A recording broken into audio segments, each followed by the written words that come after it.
Hace un par de semanas que conocimos la decisión del Indotel de permitir las llamadas, turbollamadas, son la misma palabra en dos acepciones, hasta nuestros centros de trabajo, en una agenda en la que debió ocurrir lo contrario, que es algo muy curioso. Alejandro Fernández ha interpuesto un recurso de objeción ante el Indotel, y sería bueno, primero, yo no sabía que eso se podía, no sabía que la podía hacer un ciudadano. Así que vamos a ver, vamos por parte. Explica qué es y cómo se puede hacer. Bueno, primero encantado de estar aquí con ustedes, Altagracia, y con Ricardo también, que lo quiero muchísimo, pero yo quiero más a Edith. Y Edith es particularmente más atractiva que Ricardo. Pero dejando eso a un lado, mira, te voy a corregir un poquito. No es lo de las turbollamadas, y tampoco es algo nuevo. Hay que decir que desde el 2009 el Indotel sí está regulando el tema de las llamadas a los digamos, de los turbocobros o de las llamadas de cobros en términos generales. Se propuso una modificación a eso, que iba a prohibir las llamadas a los centros de llamadas y también que iba a limitar el renglón, el horario de llamadas. Pero yo recuerdo que la reunión del Consejo de Indotel era para limitar el horario. Sí, correcto. A una propuesta que había para modificar lo que ya existía. Ahora, ¿qué pasó? Que en definitiva, de esa propuesta, yo diría que se descartó la gran mayoría y se hicieron dos modificaciones a lo que ya existía.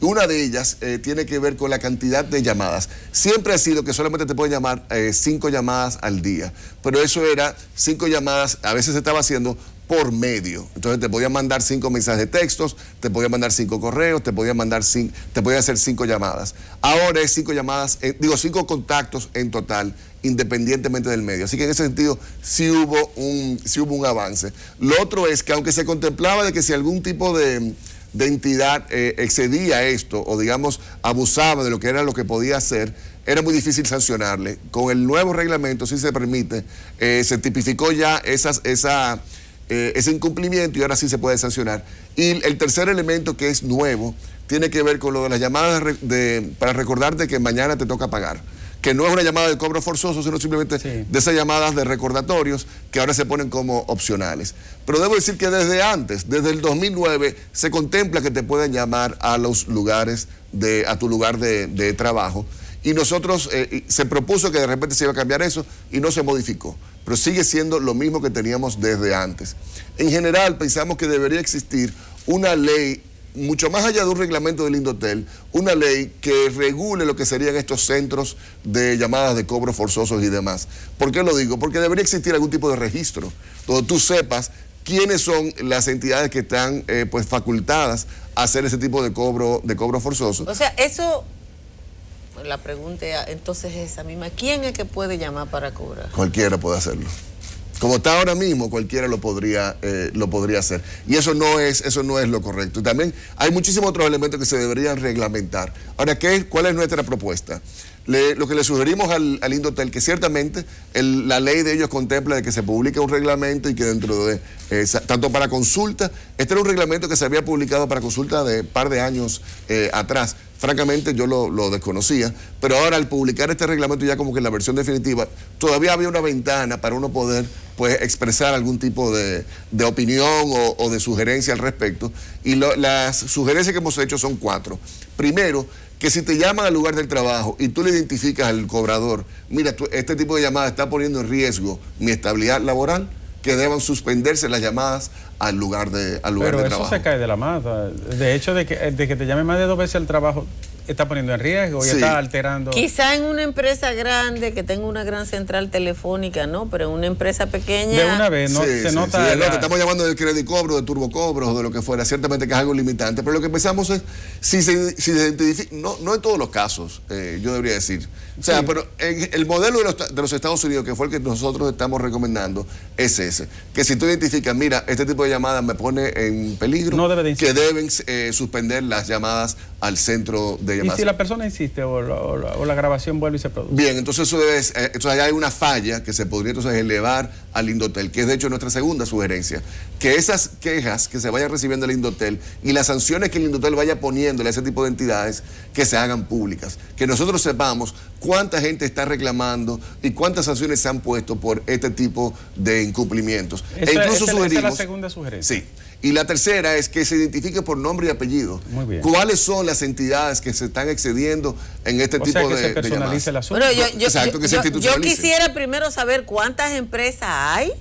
Para comenzar, ¿verdad? Para comenzar, y quiénes son los propietarios, Sí. y cuál es el beneficio de una empresa de esa naturaleza. Porque no son llamadas fantasmas. Porque mismo. alguien está haciendo dinero con una actividad, y hay veces, yo viví una experiencia personal hace como 8 años, yo no soy una persona capaz de sobregirarse en nada, y solo así pude criar a mis hijos, y entonces yo cuando entré aquí, me llaman, era mi celular, me llama una empresa de cobro para decirme que yo tenía una deuda y que estaba en legal, y le digo yo no tengo ninguna deuda ni está en legal, que yo no soy gente que se atrasa. Y cuando le digo yo, que de un, digo yo, de un teléfono que usted no pagó, digo yo, no, yo tenía 2 teléfonos y lo cancelé, y tengo los papeles. Sí. Y siguieron llamándome. Entonces, ¿cómo se acabó eso? Yo le dije, mire, yo tengo los papeles de que yo cancelé un teléfono y usted me está cobrando, y yo lo voy a demandar a ustedes porque me están molestando. Ahí terminó. Y ahí se acabó. Ahora, ¿cuánta gente primero guardó los papeles de que canceló el teléfono? Así mismo. ¿Y cuánta gente sabe que legalmente no le pueden hacer eso? Bueno, y vamos por aprovechar, señores, cada vez que usted salda una deuda, paga una deuda, te deben dar un registro de que pagaste esa deuda, eso guárdenlo, porque ciertamente que hay veces que no se actualizan los registros o se pueden cometer ese tipo de atropellos. Por cierto, el cuarto elemento es precisamente ese. Nosotros le sugerimos al Indotel que amplíe lo que pueda ser algún tipo de campaña de difusión, de conocimiento de los deudores o de los usuarios en general, de cuáles son sus derechos. Porque ahora mismo muchas personas no sabían o no saben posiblemente el que solamente te pueden llamar 5 veces al día, son solamente ese tipo de contactos, que no te puede llamar turbocobros, no te puede llamar al lugar de trabajo. Ok, una llamada turbocobro no se puede hacer al lugar de trabajo. Te pueden llamar para cobrarte, pero debe ser una llamada personalizada. Y si se está incumpliendo eso, y por cierto debe Espérate, establece la diferencia, porque la gente quizá no establezca la diferencia de entre un empleado que te llame y una máquina. Y una máquina. Bueno, el que te llamó a ti fue una llamada de cobro. No fue una llamada de turbocobro. Una llamada de turbocobro es una que antes te llamaban hasta las 10 de la noche. No, y te ponían una grabación. Y te ponían una grabación de manera constante llamándote. Cuando yo trabajaba en Teleantilla, una vez le pusieron una turbo llamada a un presentador de televisión que me amargó un fin de semana entero. Cada vez que sonaba el teléfono de la redacción era fulano, pague, ladronazo.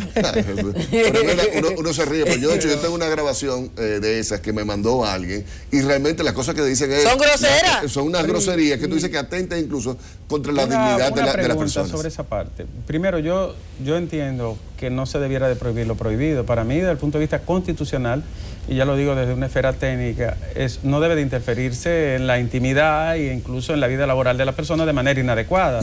Eso de por sí queda prohibido y así se debe de entender. Y el otro aspecto es la superintendencia. ¿Por qué la superintendencia no juega en el rol que supuestamente la ley le atribuye de defendernos a nosotros? ¿Cuál superintendencia en este caso? En este caso, no sería la superintendencia, sino el departamento de los usuarios que tiene de el su de bancos, ¿sí? o el Indotel. Porque aquí fuera el son Indotel. Todas las llamadas. Son todas las entidades, son todas las deudas. Sí, porque te podría estar llamando, a Altagracia le estaba llamando por una deuda de telecomunicaciones. Sí. Entonces ahí no aplicaría, por ejemplo, la superintendencia de bancos. Ahí no aplica la de bancos. Lo que está aplicando es el Indotel, y ellos ciertamente que tienen un departamento de los usuarios, de la protección a los usuarios. ¿Y dónde está ese departamento? Yo la verdad que desconozco. No, hay que decir que el Departamento de Protección al Usuario hasta hace 4 o 5 años funcionaba. Funcionaba y usted podía llamar, pero creo que de las últimas 2 gestiones de la dirección de Indotel eso lo abandonaron. Yo la verdad que lo desconozco. Bueno, no sé. A la gente se quejaba, iba y hacía su denuncia. Sí, así, y se podía hacer por teléfono, y de hecho tú ibas a Hubo respuesta incluso. Por eso funcionaba. Ya no, yo sé que ya no funciona. Bueno, lo desconozco, y precisamente lo que planteamos como cuarto elemento es que precisamente se difunda más y mejor por diferentes medios cuáles son los derechos que las personas tienen y a dónde pueden ir, ¿verdad? ¿En qué consiste el recurso de ustedes? Es básicamente una carta formal al Consejo de Directores. ¿No es un recurso entonces? Sí es un recurso de reconsideración, pero directamente al Indotel. No es como algunas personas han interpretado. No sea judicializado. No, al Tribunal Superior Administrativo, ni mucho menos. Es de hecho una un gesto, digamos, de parte del equipo nuestro, no solamente mío, sino del equipo de Argentarium. Buscamos ciertamente una opinión legal para que nos revisara el documento formalmente, y está ya pues para conocimiento de los miembros del Consejo de Directores del Indotel. Y hemos recibido pues ya comunicación de que sí, de que se ha distribuido y que se estará pues considerando una próxima. Pero es interesante, eso quiere decir que ante una decisión del Consejo de Indotel, un ciudadano puede elevar, porque yo no lo sabía. Cualquiera lo puede hacer. Yo tampoco lo sabía, para ser honesto. No es como el artículo 85 del Código, recuerda, que no podíamos denunciar a los corruptos. No. No. Había que dejarlos robar tranquilos. No, de hecho hay que dejarlos robar tranquilos, porque bueno. Mira, y debo decir, ahora que tú lo dices, que quien nos alertó en cuanto a esto, de que nosotros teníamos la posibilidad de apelar o de solicitar una reconsideración, fue alguien del propio Indotel. Y que nos dijo, mira, lo triste es que publicamos estas cosas, están publicadas para fines de conocimiento público, pero no recibimos retroalimentación o no recibimos, digamos, de parte de reclamaciones de lo que es la ciudadanía, los usuarios en general. Sí la reciben, por supuesto, de los centros de cobro, de los bancos, etcétera, etcétera, pero... De lo que se benefician. Pues sí, pero también nosotros como usuarios, como ciudadanos, también nos beneficiamos, pero no ejercemos ese derecho. ¿Es verdad que hay alguien detrás de eso? Una persona particular. Yo no sé, Ricardo. Bueno, pero sería bueno si no, vamos a presumir, vamos a hacernos lo tonto. Porque aquí nada ocurre porque vamos a hacernos lo que debo decir es que sí, esa propuesta de modificación estaba de hace ya un par de años. Yo no digo la propuesta de modificación, detrás de los turbojobros. No, lo que había que identificar, lo que hablamos al principio, ¿cuántas empresas hay? Sí. ¿Quiénes son los propietarios? Porque alguien me decía porque en Estados Unidos compran el servicio completo, el paquete, por ejemplo, y se encargan de todo. Sí. Algunas. No, incluso hay algunos centros que básicamente te compran la cartera y ahí incluso ya sale la superintendencia de banco, porque ya los dueños de la cartera, de los préstamos en sí, como una subsidiaria. Ni siquiera son subsidiarios, ya son incluso empresas aparte que se dediquen exclusivamente a comprar cartera, que ya los bancos dicen, bueno, difícilmente yo voy a poder cobrar esto. Ahora, si ustedes quieren comprarme eso, lo venden a 25 centavos, ya usted 10 no me centavos debe a de mí, peso. le dice el banco. Usted le debe. Es correcto. Es así, Altagracia, te venden completo con todo. Ahora, ¿quiénes son esas empresas? ¿Cuáles son los documentos que avalan el que ellos sean dueños de eso? Eso realmente no queda tan claro. Debería existir, como lo existe en Estados Unidos, una ley específica. Así que de repente si hay un diputado que nos está escuchando que se quiera animar. ¿Qué? Pero verdad.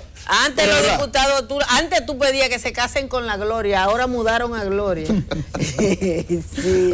Está en unión libre. Sí, ahora mudaron a Gloria. Pero ojalá que sea considerada la bueno, la ojalá, y creo que una buena decisión. ¿Cuándo es que el Indotel va a conocer eso? Pues no lo sé. Lo que sí teníamos un tiempo, creo que eran unos 10 o 15 días. Pero tuvieron respuesta. Nos dejaron saber de que había recibido el documento, nuestro documento, y que se iba a estar pues ya considerando a nivel del Consejo, pero el detalle pues no lo puedo dar. Yo animo a la gente porque empujar siempre es bueno, y los beneficiarios de esto son miles de ciudadanos dominicanos que tienen deuda, pero además algunas empresas. El día que se conoció el recurso, que abrimos los teléfonos aquí, llamó una persona que tenía una pequeña empresa en Villa Juana y ella dijo, mira, yo tengo una centralita para 4 líneas y yo estoy segura que aquí hay más de 4 que se lo está llevando el diablo. ¿Tú te imaginas que esta empresa tenga que recibir 20 o 30 llamadas? Es porque esa gente no tiene teléfono en su casa. Ahora, también lo que tenemos que ver es por qué se lo está llevando el diablo, ¿verdad? Entonces, ella misma como empresaria o como administradora había que revisar la conversación que tenía su gente. Y en general, eso sí lo quiero decir, señores, bajo ningún concepto uno está motivando el que la gente no honre su compromiso. Fíjate como tú has dicho, no, que tú si debías algo, o de hecho no debes, pero si lo debías siempre lo pagaras. Eso es algo a lo cual todos debemos aspirar. Ahora, de ahí a tú irte al extremo de tú denigrarle o faltarle a la integridad de las personas por un tema de una deuda, eso es algo que me parece no, pero además que si el ciudadano pierde el trabajo, entonces sí es difícil. Entonces sí es difícil cobrar. Lamentablemente el dominicano, y yo creo que tú sabes de eso, no tiene cultura de ahorro. Sí.